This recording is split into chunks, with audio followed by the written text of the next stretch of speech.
Seorang pemuda berinisial ASR diamankan warga setelah diduga melakukan aksi pencurian di perumahan BKR 1 Ungasan, Kuta Selatan. Pria yang berasal dari Bandung, Jawa Barat itu diamankan warga setelah kepergok mengambil sebuah tas di salah satu rumah warga. Dalam unggahan di beberapa akun media sosial pada Senin, tanggal 2 September tahun 2024.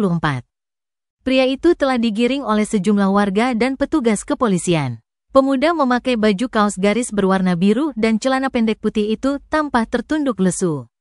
Disebutkan dalam unggahan, aksi pemuda itu diketahui pertama kali oleh pemilik rumah.